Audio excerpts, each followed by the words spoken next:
Tiếp nối tập trước, đội trưởng về đến thôn, lập tức triệu tập toàn bộ dân làng đến sân lớn để họp.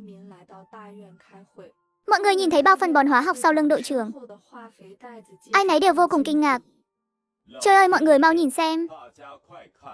Đó là phân bón hóa học. Tuyệt vời quá. Đội hướng Dương Sơn của chúng ta cuối cùng cũng có phân bón hóa học rồi.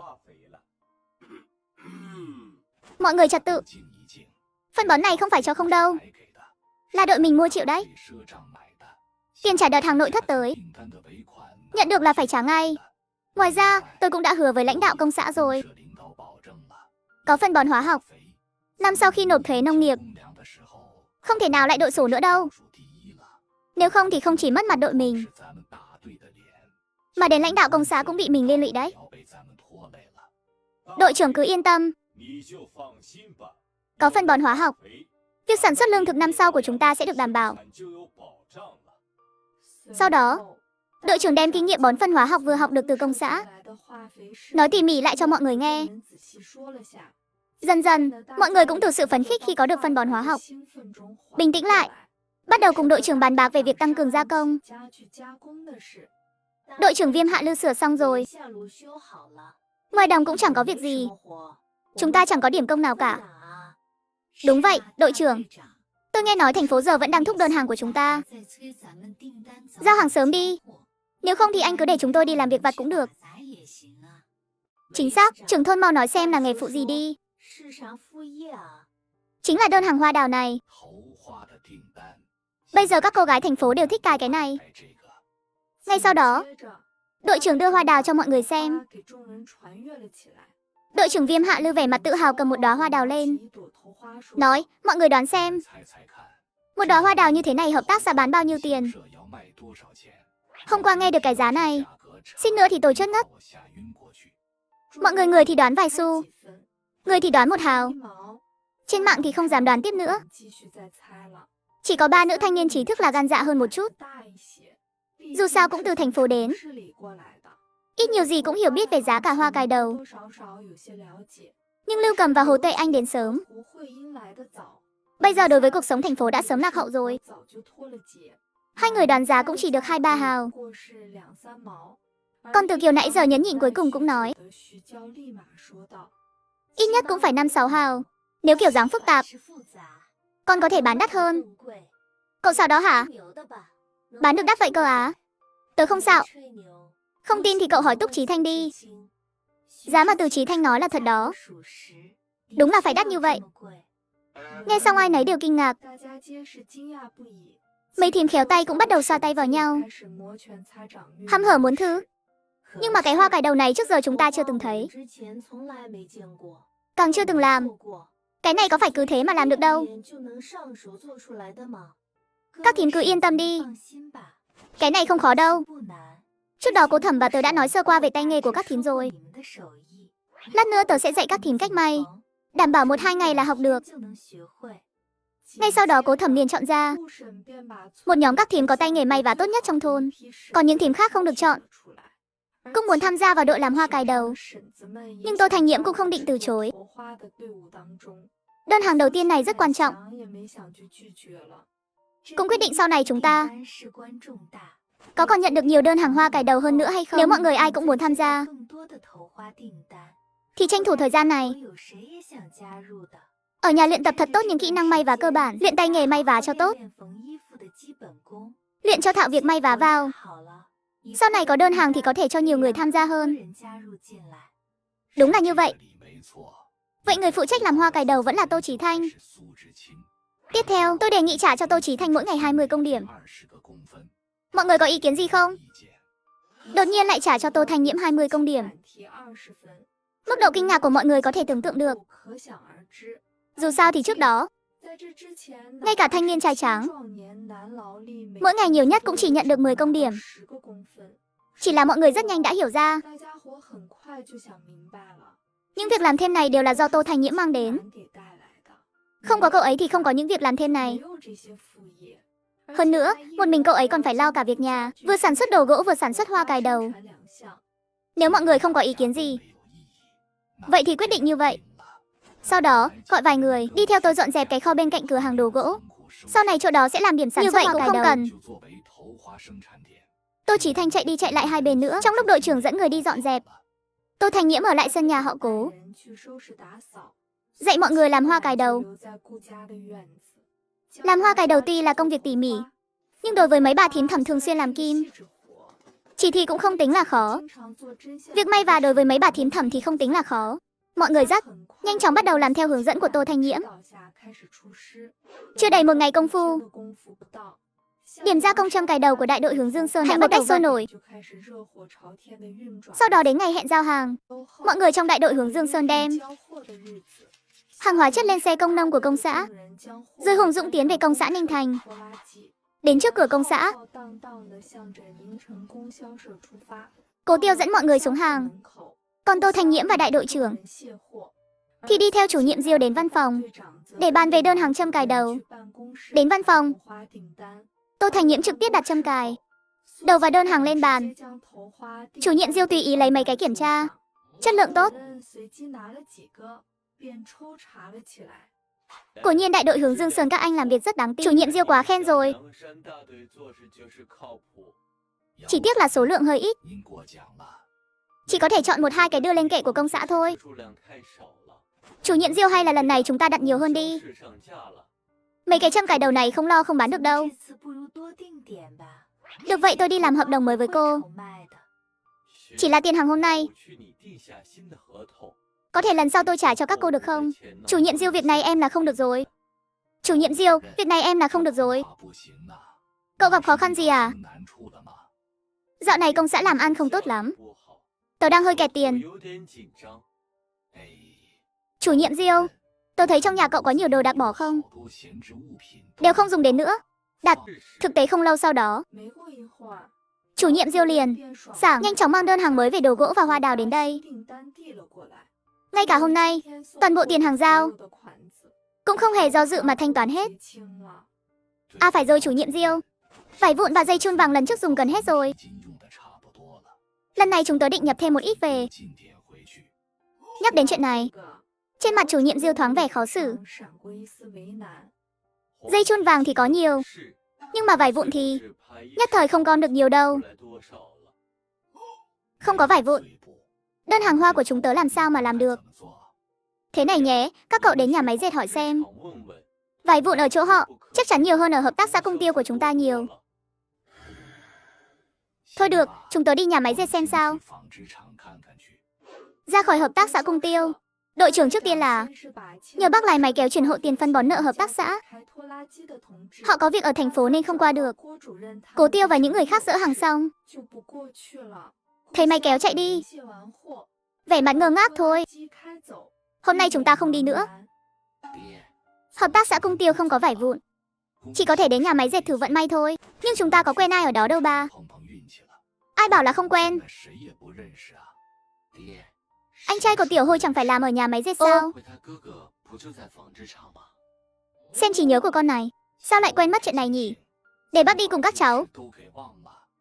Bảo mấy đứa kia đạp xe về trước làm đơn hàng đi. Ừ, cũng được. Không nên chậm trễ. Chúng ta mau xuất phát thôi. Ba người đi ngang qua hợp tác xã Cung Tiêu.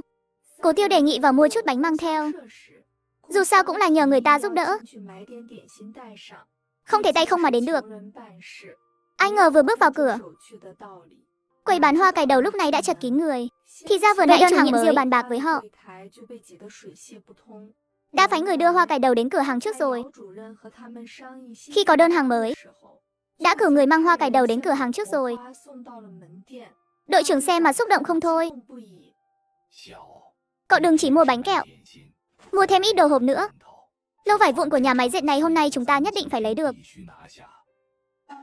Vậy khoản tiền công tác phí biếu quả này có được thanh toán không? Yên tâm, lát nữa tôi sẽ chỉ cho cậu từ quy công. Bây giờ tôi không tiện móc tiền. Xung quanh nhiều người quá, tôi sợ bị để ý. Sau đó ba người đến nhà Cố Tiểu Tuệ, vì hôm nay là ngày làm việc nên chỉ có Cố Nghi ở nhà. Đội trưởng mặt dày nói rõ ý định của mình. Cố Nghi nghe xong, sảng khoái đáp ứng. Đều là người thân cả, đừng khách sáo như vậy. Chuyện nhỏ này cứ giao cho tôi. Đi thôi, bây giờ đi nhà máy dệt. Tiếp nối tập trước, mấy người đến bên ngoài cổng nhà máy dệt. Cố Nghi bảo mọi người đợi trong sân. Còn mình thì lên lầu 2 phòng tiêu thụ hỏi thăm tình hình. Không bao lâu sau, anh ta thất vọng đi xuống. Anh cả, xin lỗi nhé. Nhà máy dệt mới dọn dẹp xong đống vải vụn cách đây không lâu. Bây giờ không còn lại bao nhiêu nữa.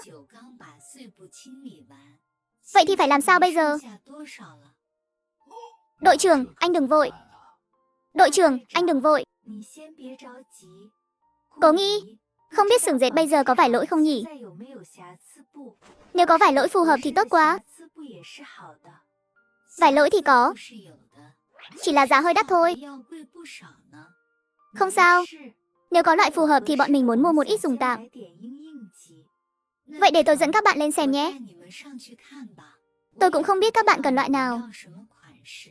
Vừa hay hôm nay lãnh đạo có ở đây. Sau khi vào văn phòng, trưởng khoa hành lấy một quyển mẫu đưa cho Tô Thanh Nhiễm. Không lâu sau, ánh mắt của Tô Thanh Nhiễm liền dừng lại ở một loại vải màu đỏ. Trưởng khoa hành, xin hỏi loại vải màu đỏ này còn không ạ? Còn. Nhưng mà loại vải này bị lỗi rất nặng. Ngay giữa phù có 2 đường rách do sản xuất để lại. Có thể lấy một đoạn cho bọn mình xem được không? Đương nhiên là được. Các bạn đợi ở đây một lát. Một lát sau, trưởng khoa hành liền đưa miếng vải đã lấy cho Tô Thanh Nhiễm. Tô Thanh Nhiễm nhận lấy xem. Vô cùng hài lòng. 2 vết lỗi này tuy rất rõ ràng, nhưng lại không ảnh hưởng gì đến hoa văn trên vải. Ngay sau đó, anh ta cố nén sự phấn khích và hỏi. Hành khoa trưởng, chất liệu này tốt thật. Chỉ là 2 vết lỗi này ở vị trí không đẹp. May quần áo không tránh được. Thật đáng tiếc. Ôi, đúng vậy. Vết lỗi này không phải dài đến 1000 mét sao? Đây đều là chất liệu tốt cả. Vừa nãy khi hành khoa trưởng đi lấy vải, mấy người đã lén lút bàn bạc chiến lược rồi. Lúc này cô ý nói trước. Tần khoa trưởng, chúng ta làm việc chung bao nhiêu năm rồi? Đây đều là người thân quen của nhà chúng tôi. Anh giúp báo giá ưu đãi, bán cho đại đội của họ đi. Vậy thì cứ tính giá bày hàng 1 mét. Đã là thấp nhất rồi. Vốn dĩ, loại chất liệu này không thể bán dưới 3 đồng 1 mét đâu. Vậy thì tôi nhất định phải thử. Vậy nếu chúng tôi lấy hết 1000 mét, có thể rẻ hơn nữa không? Nếu các cậu lấy hết một lần, vậy thì tính 6 hàng 1 mét. Hành khoa trưởng, đại đội chúng tôi mới bắt đầu làm thêm. Không có nhiều tiền như vậy. Hay là thế này, chúng tôi ký hợp đồng giá 6 hàng 1 mét trước. Sau đó chia thành nhiều đợt lấy hàng. Tiền mỗi lần đưa cho. Trong vòng 1 năm lấy hết. Anh thấy thế nào? Trưởng phòng Lâm vốn dĩ không coi trọng những đơn hàng nhỏ như vậy. Nếu mà chia thành nhiều lần đến lấy, anh ta sẽ bị làm phiền đến chết. Rồi nói, chia thành nhiều đợt chắc chắn không tiện. Hay là giá tôi bớt thêm chút nữa. Nhưng đại đội chúng tôi hiện tại tổng cộng nhiều nhất chỉ có thể gom được 500 tệ.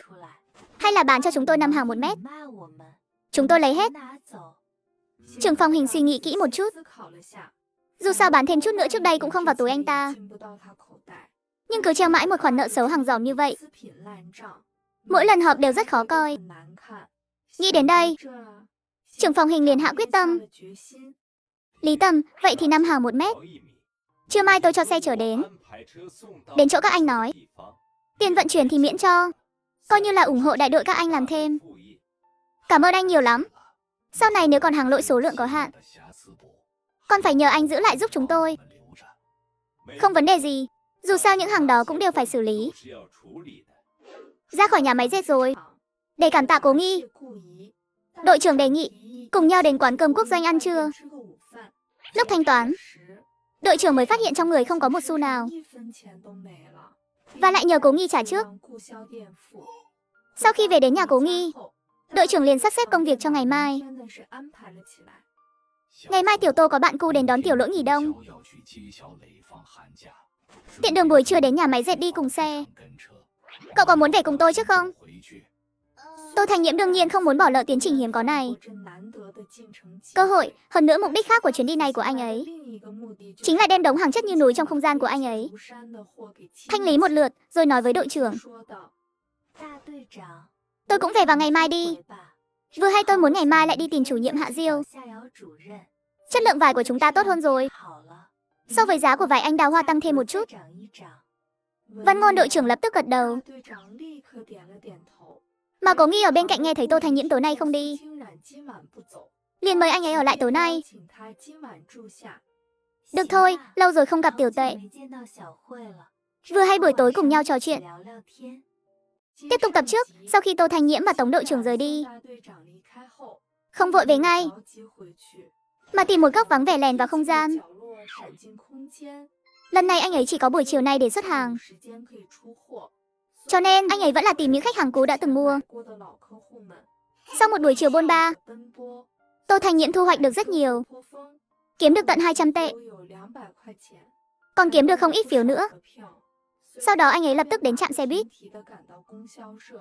mua thêm rất nhiều đồ dùng cần thiết, rồi đến một con hẻm vắng, nhét hết đồ vào trong đó. Lúc này anh ấy mới hài lòng đi về phía nhà Cố Tiểu Huệ. Ai ngờ vừa đến đầu ngõ, liền thấy Cố Tiểu Huệ vừa tan làm. Chiều nay mẹ em gọi điện thoại cho em nói là có người thân đến. Em đã đoán là anh. Anh bao lâu rồi không đến thăm em vậy? Dạo này đội bận quá. Khó khăn là mới ra ngoài được một chuyến, lần nào cũng bận xong là vội vàng về ngay. Cứ như vậy, hai người vui vẻ vừa nói vừa đi về nhà. Chỉ là không ai để ý.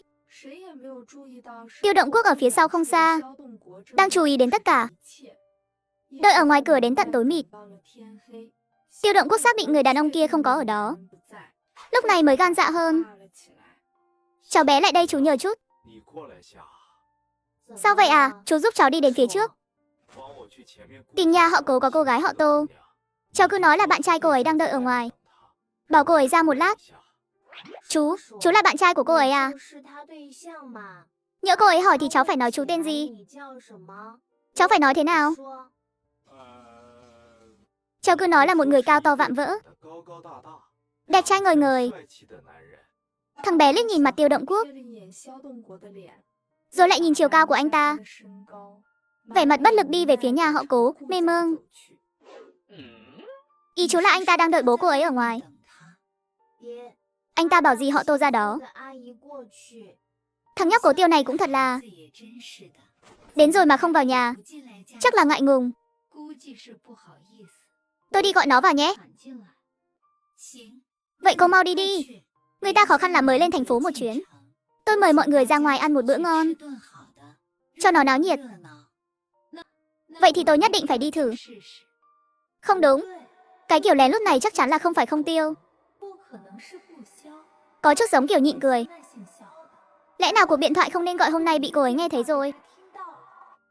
Tiểu Huệ, cô đừng đi. Tôi ra xem sao. Chắc là đồng chí Cố đến đưa đồ cho tôi. Nói rồi Tô Thành Nhiễm một mình đi ra phía cửa.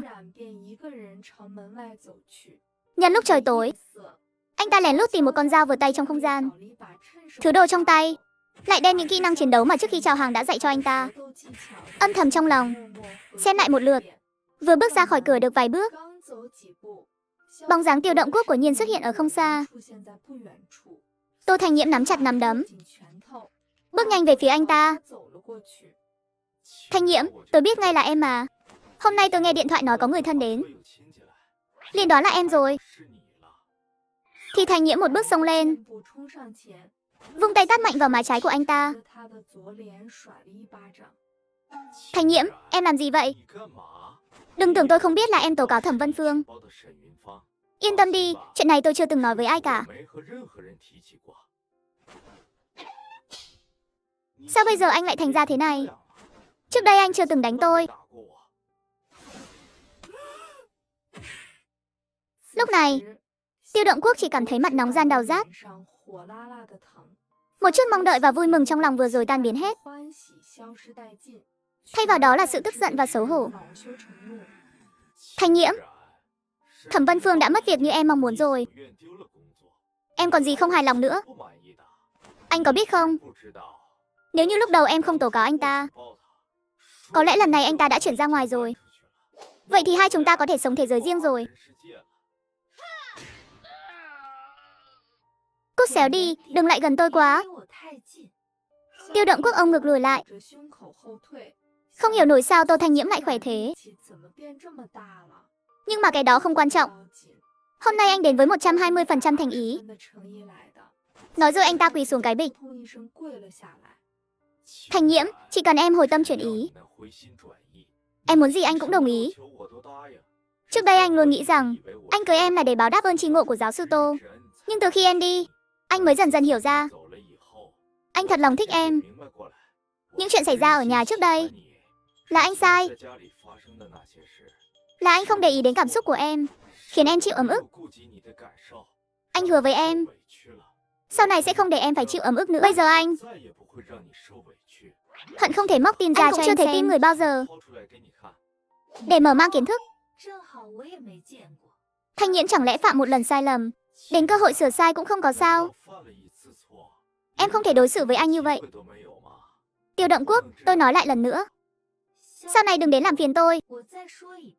Nếu không gặp anh lần nào đánh anh lần đó. Thanh Nhiễm, chỉ cần em chịu gặp anh, đánh bao nhiêu lần anh cũng chịu. Đánh bao nhiêu lần anh cũng cam lòng. Lời vừa dứt, một bóng đen bất ngờ vụt đến sau lưng Tiêu Động Quốc. Không chút do dự, hắn vung tay vụt mạnh vào gáy hắn. Ngay sau đó, anh ta lôi xộc ra một cái bao tải lớn. Người ta nhét Tiêu Động Quốc đang là đi vào trong.